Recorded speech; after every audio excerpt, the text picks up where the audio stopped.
Hello, everyone. Thank you so much for joining us this evening. My name is Kelsey Moore. I'm a Film and Media Studies candidate here at UCSB, and I'm thrilled to be joined by Charlotte Barker tonight, the Director of Film Preservation and Restoration at Paramount. Welcome, Charlotte. Thank you. So I just want to start off by talking a little bit about you and your career. So as we all know, 2025 was an anniversary year for this film, but it was also one of sorts for you. So you've been with Paramount for the past 20 years.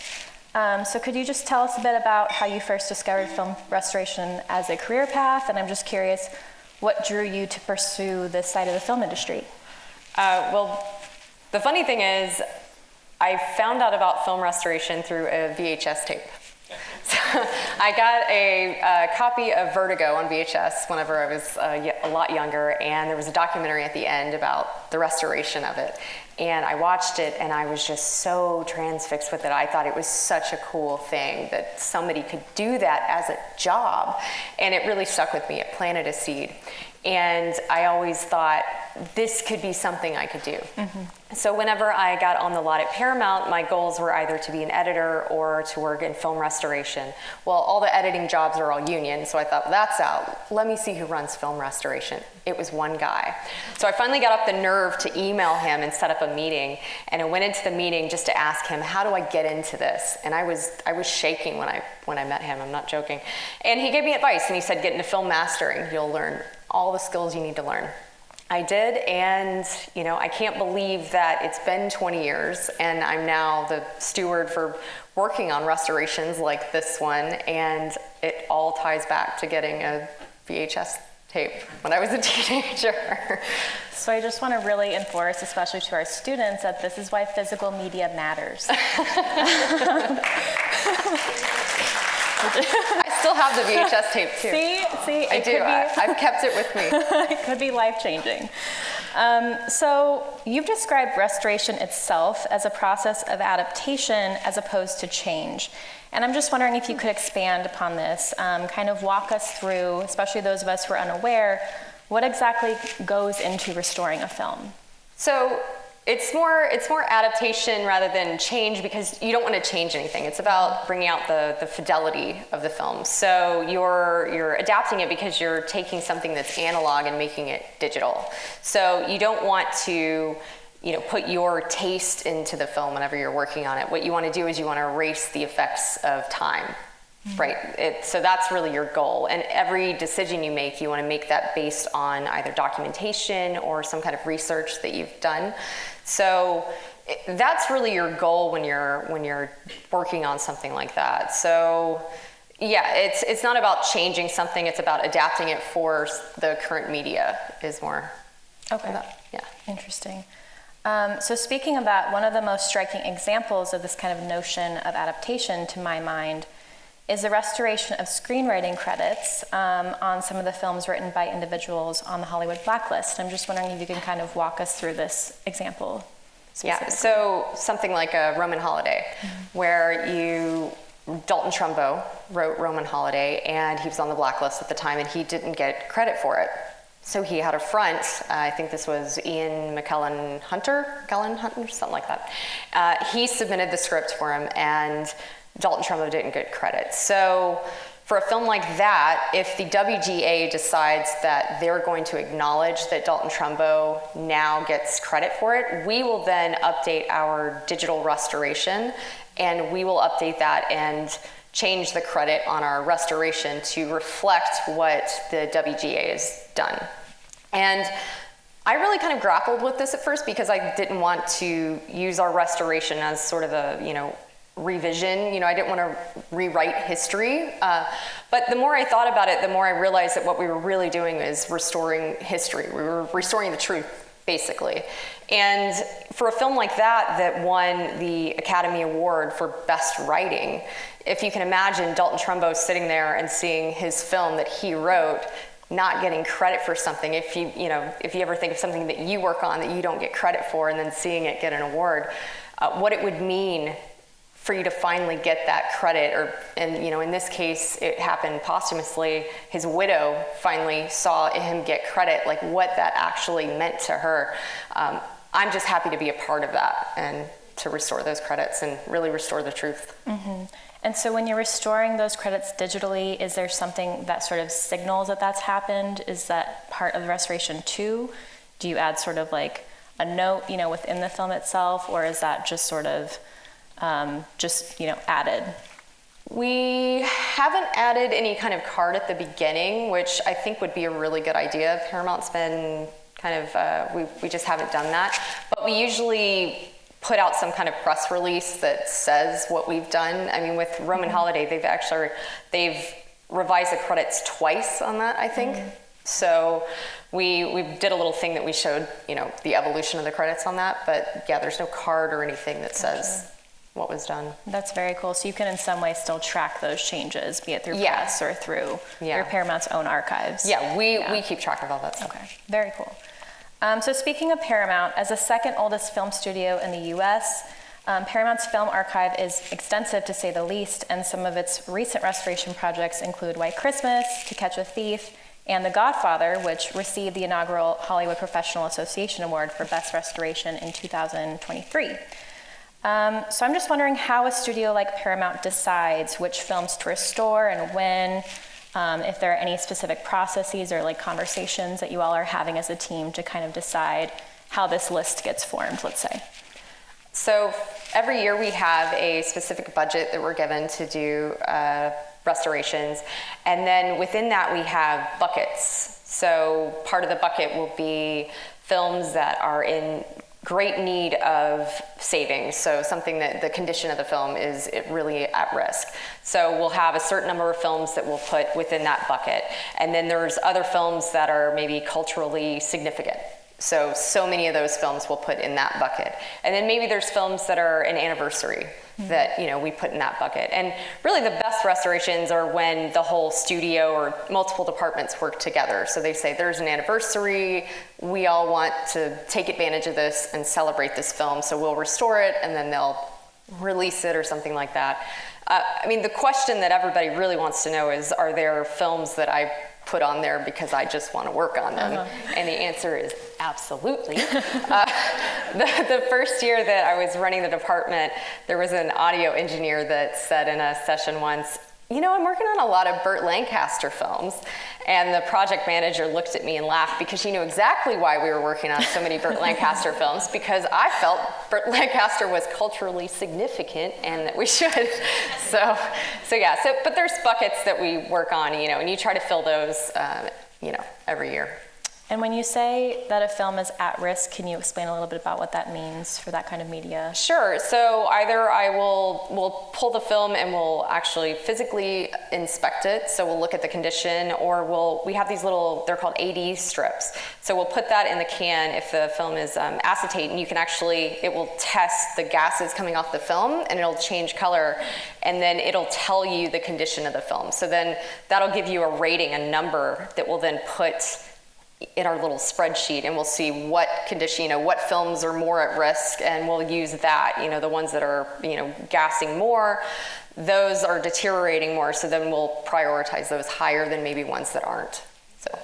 So you've got the ones that are at risk, the ones that are culturally significant, and then this anniversary kind of bucket, let's say. Yeah, and there's some other buckets too that we fill. Totally. So it's mostly, it's a lot of little buckets that we fill. Yeah. But this one comes from the anniversary bucket, right? Sunset Boulevard had its 75th anniversary this past year.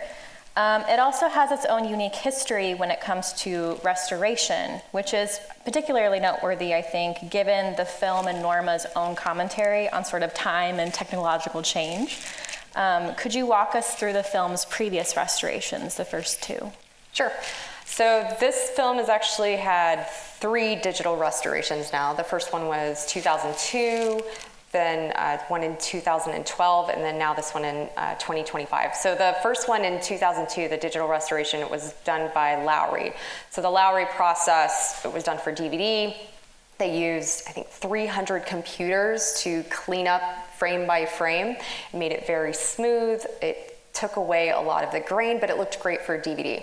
But when Blu-ray came around, that didn't look so great for Blu-ray. It looked a little too smooth, it was a little too bright. So we needed to do a new restoration. So we did a new scan based on the 3rd generation element, and we left the grain in, we left a lot of the contrast. We tried to be a little bit more faithful to what we thought the film should look like.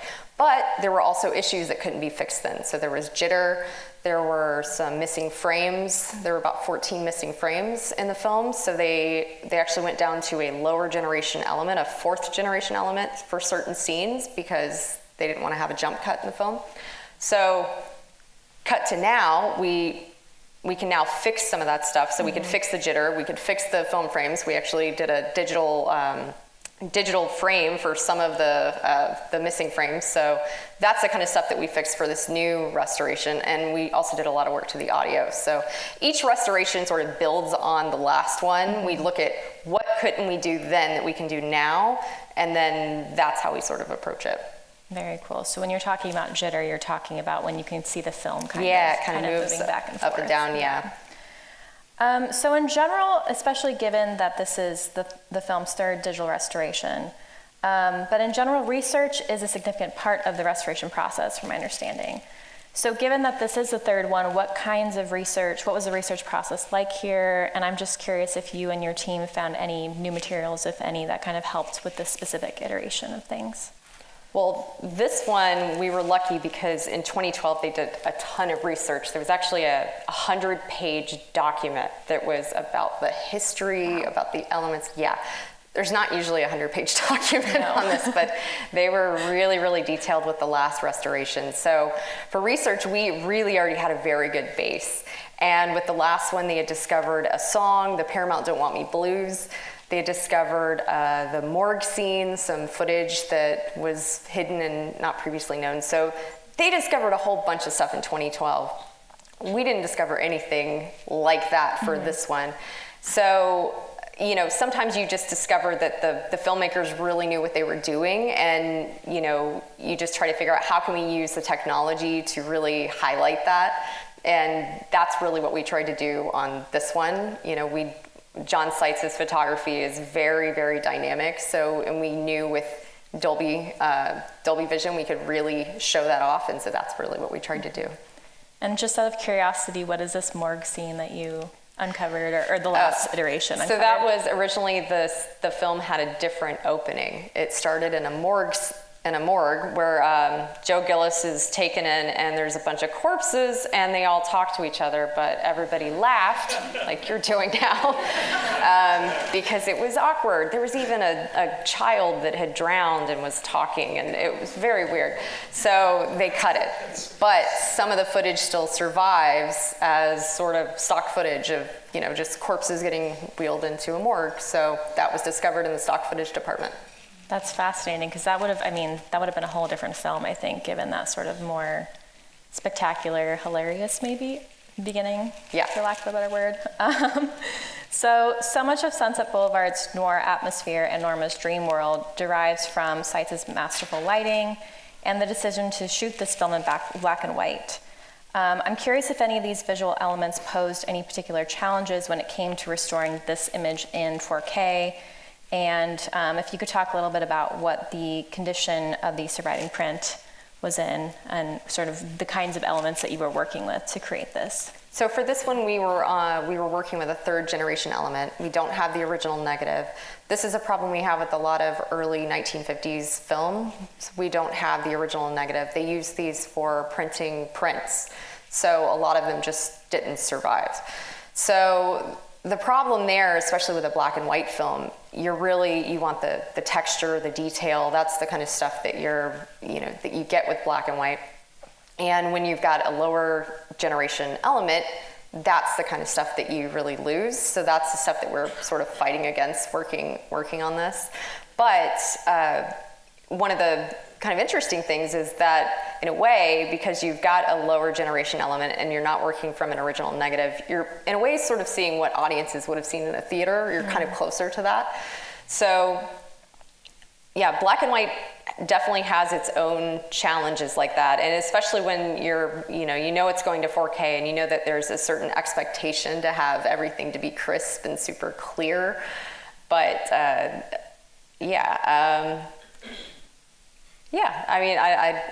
don't know what else to say. Yeah, no, I think this idea of getting to work with it the way that audiences probably saw it gets us back to this sort of idea that restoration is really trying to adapt what was already there, not change it, not make it anything that it wasn't, but actually get us closer maybe to the sort of original. Yeah, we always say we're trying to go for the opening day look. The opening day look, I like that. Yeah, that's like sort of that our motto is opening day look. So 75 years later, hopefully you got the opening day look. Yeah, I hope so. So this specific restoration is really interesting because you and your team also worked quite a bit on the sound. And so the Carsey-Wolf Center's newest research initiative here on media industries and artificial intelligence has been exploring the relationship between AI tools and the entertainment industry over the past few months especially. And I understand that some of these tools were especially useful when it came to approaching this film's audio. So I'm wondering if you could talk through the film's audio restoration. Yeah, so the audio really is the star of our restoration, and that's what really sets this restoration apart from the other ones. So for this, like the picture, we didn't have original audio elements, so we only had a mono comp track, which means that the dialogue, music, and effects are all together on one track. And the problem with that track is that it had a really high kind of hiss sound to it. And so before, what they did whenever they restored this in 2012, they sort of rolled off some of the highs and lows, and that's how they dealt with that. So they got rid of some of that. Well, by doing that, they also got rid of some of the dynamics in the performance. It sounded fine if you didn't know it was there, but when you listen to the raw track and you hear some of, Gloria Swanson's performance is so sing-songy. And once you hear that, you don't want to get rid of it. So we were trying to figure out if there's any tools that we could use that would get rid of the hiss but keep that, and we couldn't find anything. And we were starting to think that we were just going to be stuck with it. But then we saw the Get Back documentary, and there were all these documentaries about the documentary about the sound. And someone had the idea, I can't remember who, someone had the idea of reaching out to Park Road to say, do you think your tools could help us with this restoration? And they hadn't used it on anything as old as Sunset Boulevard, but they were absolutely ready to try because it's Sunset Boulevard, and who doesn't want to work on that film? So we worked with them with their tool. It was called MAU. It was an AI tool. And we went back and forth for probably 6 months or so, just fine-tuning the tool, and they were able to remove the hiss. They were able to create separate tracks for us. So we had dialogue, music, and effects on separate tracks, something that you were just never able to do before.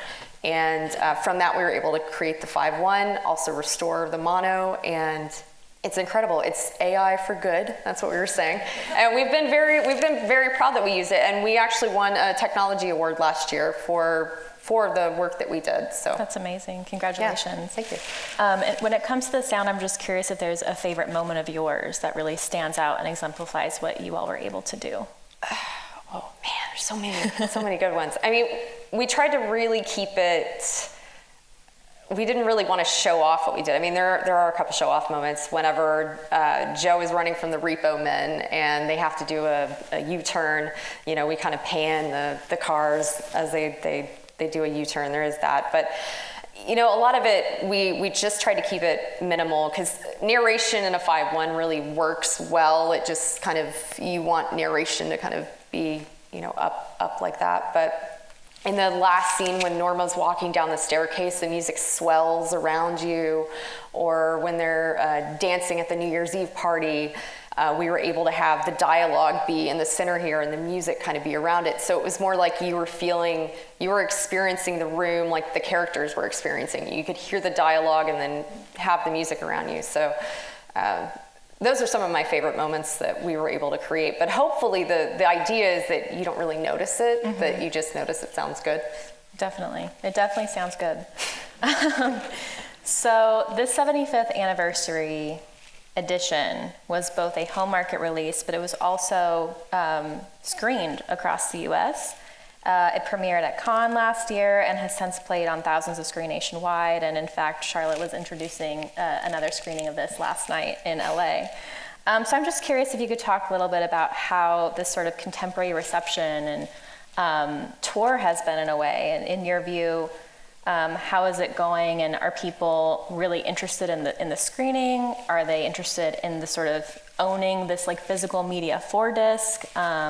And I'm also curious if you could speak about, why you think this story has endured the way it has.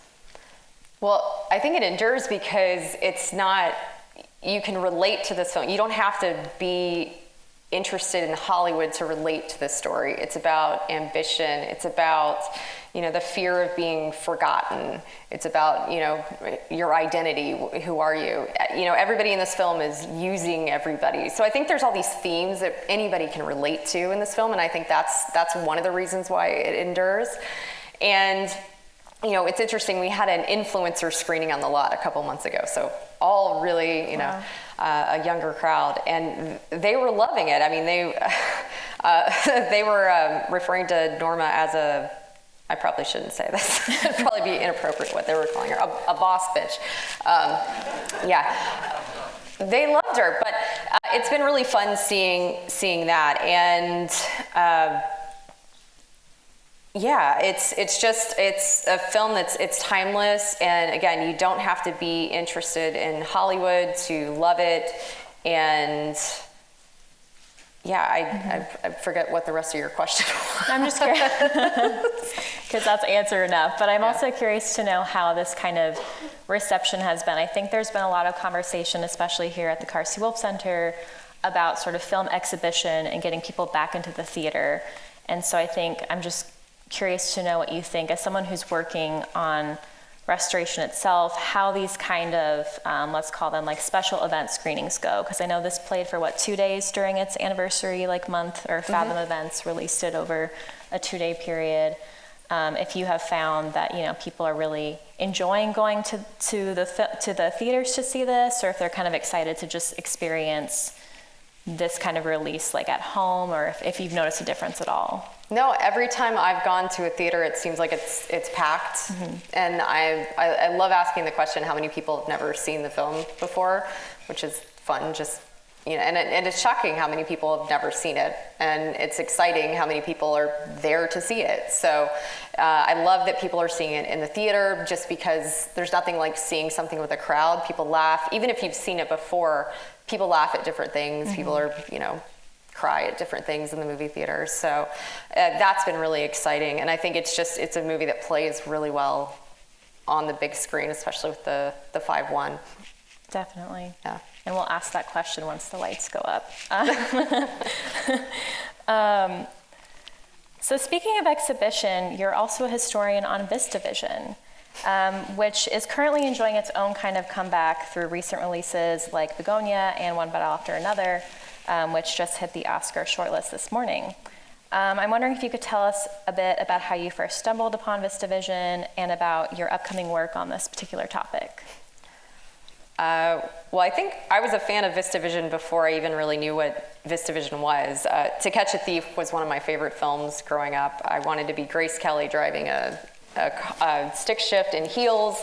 I still drive a stick shift in heels. I'm not joking.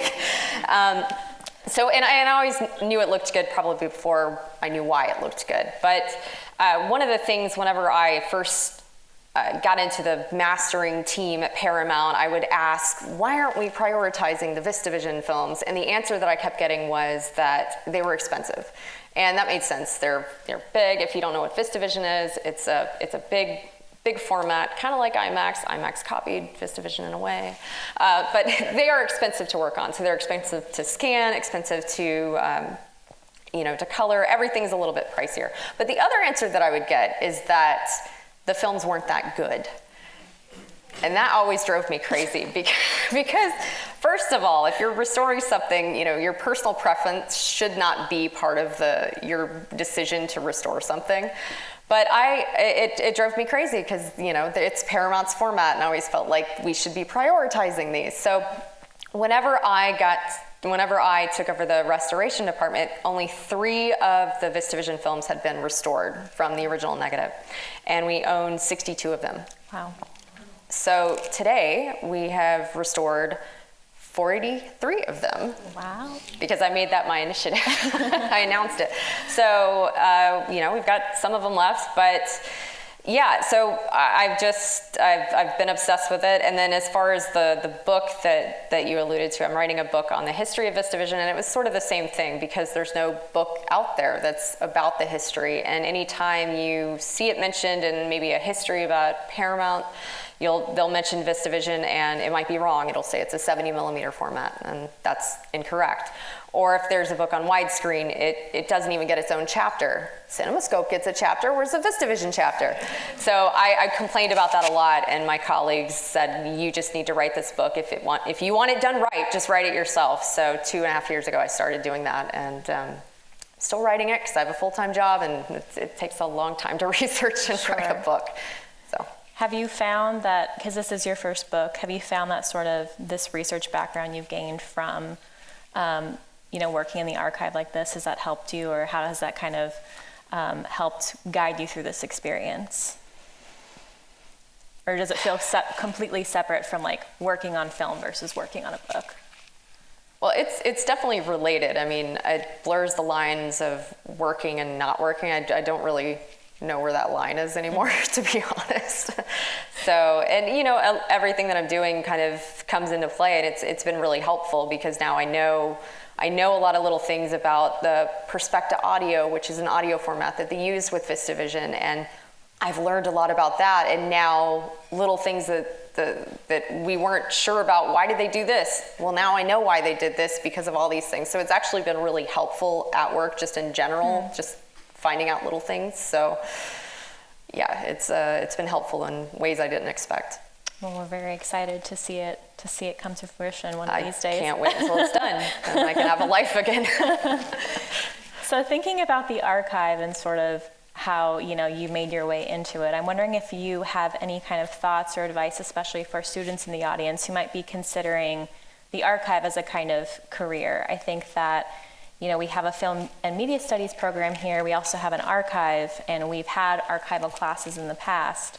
But really kind of navigating that world, I think, feels very different to a lot of practitioners and students. I'm wondering if you could just speak on that, or if you have any specific advice you'd like to share on how to get your foot in the door. Well, a lot of people in our archive have come from different backgrounds. So we have people that have gone to archival programs at colleges. So that is definitely one inroad in. We have people that have photochemical backgrounds. So they worked at Technicolor for years and now they're in, or people like me that came in through the studio and just kind of worked their way over until they got there. So there's a lot of inroads in, and I think one of the main things is that passion really goes a long way. So if you show that you're passionate about things and you show up and people are gonna notice. So, and lots of mixers and meeting people I think is really helpful too, because it's not really, especially in Los Angeles, it's not who you know, it's who knows you and who thinks of you when there's a job. So you gotta keep that in mind. It's not, that's, A.C. Lyles told me that. I don't know if anybody knows who that is, but he was a producer on the Paramount lot for a long time. But just keep that in mind. So that's the advice I have. Finally, I'm sure our audience would just love to know what's next for you and for the Paramount Restoration team. I'm just curious if there are any current or future restoration projects on the horizon that you're able to share with us tonight. Yeah, we're just starting our new year, and this year we're going to be working on Funny Face. So that was restored a couple years ago, but there's not a Dolby Vision restoration, so we're working on that, and that will have a lot of audio work done. So that's pretty exciting. We're also going to work on Strategic Air Command and also War and Peace. So those are our big restorations, and they all happen to be VistaVision. That is not why they're being restored. That is a total coincidence, I swear. I don't know. So those are the big ones for the year. Very cool. And I guess that leads me to another question, which is when you are working on restoring these VistaVision prints, I think it's interesting to think about a format that you can't necessarily see. I mean, you can see it in LA in various screens, obviously, but so do you imagine that these restorations will have the same kind of release as like Sunset Boulevard or other films you've worked on, or is sort of the day-to-day sort of goal is to restore these films digitally and kind of keep them more of a maintenance, or not a maintenance, but you know what I mean? Like, how do we build the digital archive, or is it, or all of these films that you're working on, is the goal to like this re-release kind of trajectory? Well, of course, my goal would have them all be re-released. Mm-hmm. So anytime we do work on something, we try to get them out there at film festivals at a minimum. That's, you know, the first thing we want to do, but we definitely want them to be released, but that's a completely different department that makes those decisions. I try to get them interested, but you know, they have their own priorities and reasons for doing something. So maybe they'll release it, or maybe they'll license it to another company to release it, just depending on what works and what they think is best. So, I mean, there's nothing worse than restoring a film, especially something that you find that you think is so good and you can't get it out there for people to see. There's a couple films I worked on last year, The Girl Rush and Hell's Island come to mind, and I am pushing those so hard at film festivals right now because I want people to see them, because nobody's seen them in however many years. And so, I mean, and that's not even part of my job to do that, but I'm doing it just because I want people to see the films that we've worked on. Sure. Is there like a dream restoration that you have in your head when you think about like what you would love to work on, or what hasn't been done before? Are there too many to count? No. I mean, I really wanted to work on To Catch a Thief, and I got to do that. And White Christmas was a dream, and I got to do that.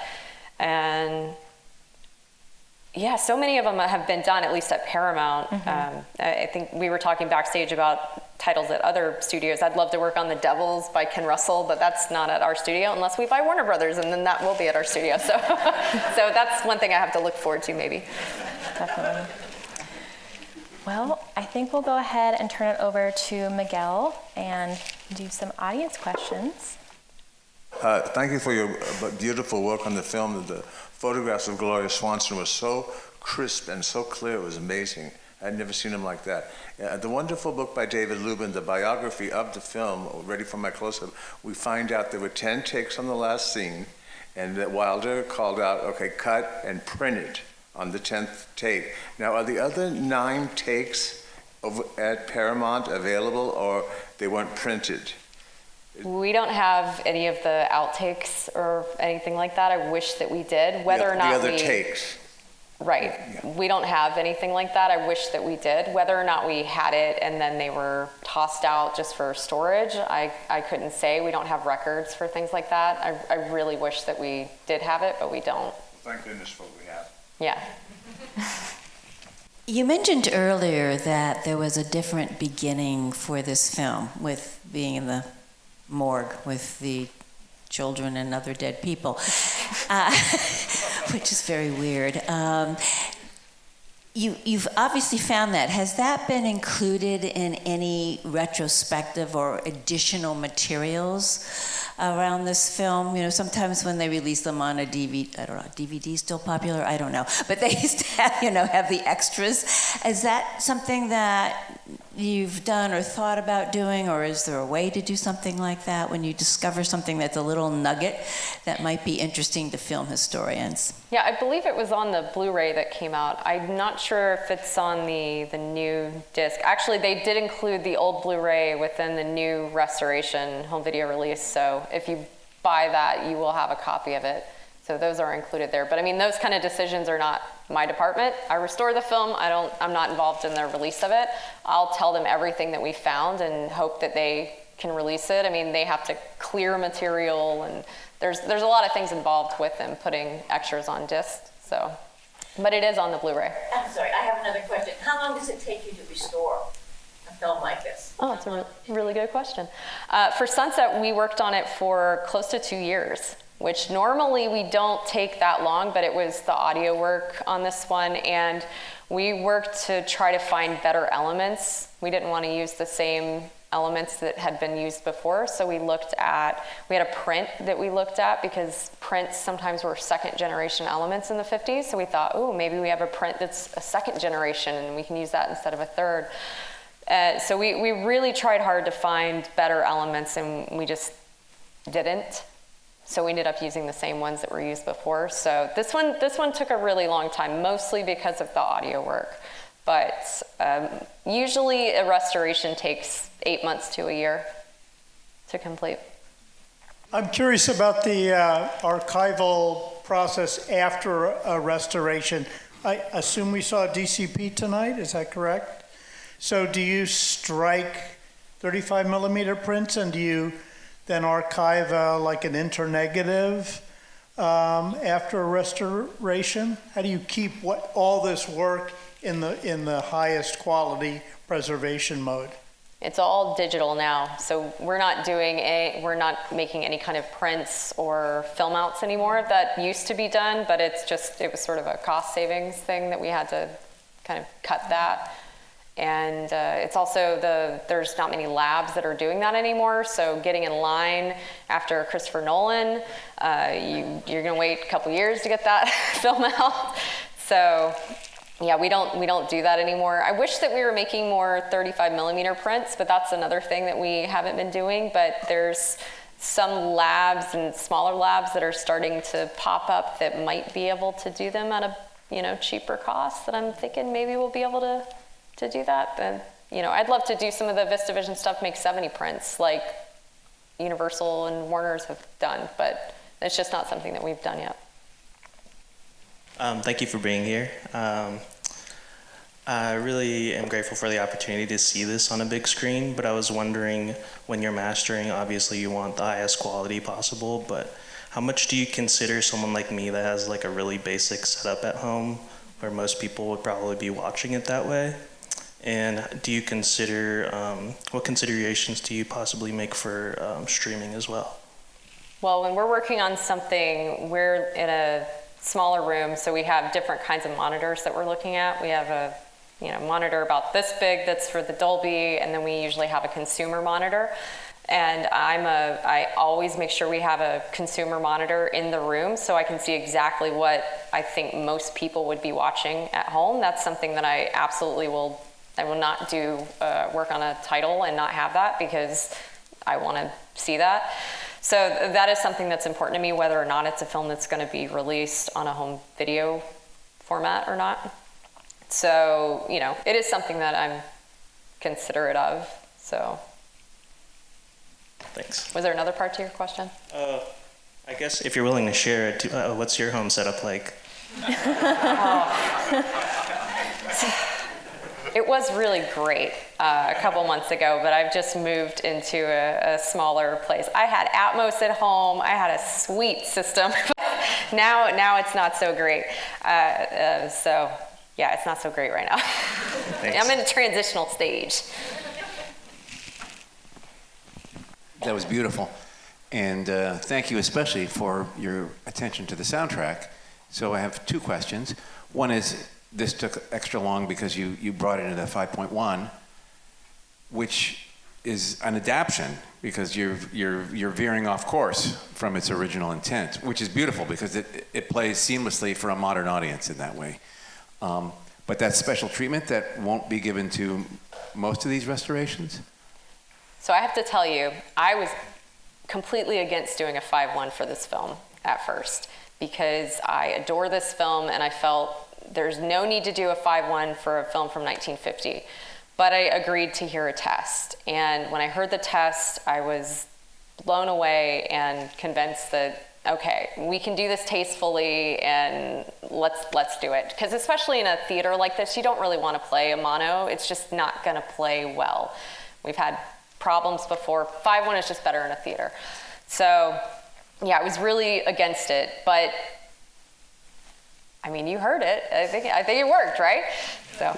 It's brilliant using Peter Jackson's technology. Yes, they were wonderful to work with. Fantastic stuff. Now, secondly, as someone whose career spanned from analog audio recording, sound mixer, through digital. In the old days, we would turn in rolls of 1/4-inch tape with the day's work on it, and they would get stored somewhere. Nowadays, we turn in a piece of digital media, as big as your thumb, and at the end of the day, they hand it back to me, and that stuff is all gone somewhere else, ones and zeros, and that's all it is. Now, earlier we spoke about the importance of physical media, and I understand your question was answered because it's a cost thing, but where is it? Over here at the library, we have a fantastic collection of wax cylinders and old disc recordings, 100 years old. They're digitizing them, but the original media still exist and can be listened to and reproduced. What happens next to your fine work when it's somewhere in a box that nobody knows what it is? They can't hold it up and see. They can't listen to it. They can't see it. It's what happens next? Yeah, it's all digital archive now, and it's a mix of a lot of different storage types. So it'll be LTO, both online, offline. It'll be cloud. It'll be cloud here, cloud across the US. So it's in a bunch of spots, all digitally. But no more physical. Nothing you can put your Sometimes hands on. there's a drive. It depends on, but a drive only lasts so long. I mean, we've got drives from 6-7 years ago that are not in such great shape. Yeah, it's a little scary, but thank you for this. This is wonderful. Yes, thank you. That was wonderful. Thank you very much. Do you have a particular favorite frame within this movie, and then a favorite frame throughout your career that you just honed in on and that's yours, Favorite frame? Oh, man. Well, it's funny you ask that because I always pick a frame to then go next to the film, and I'm trying to think which one I picked for this one.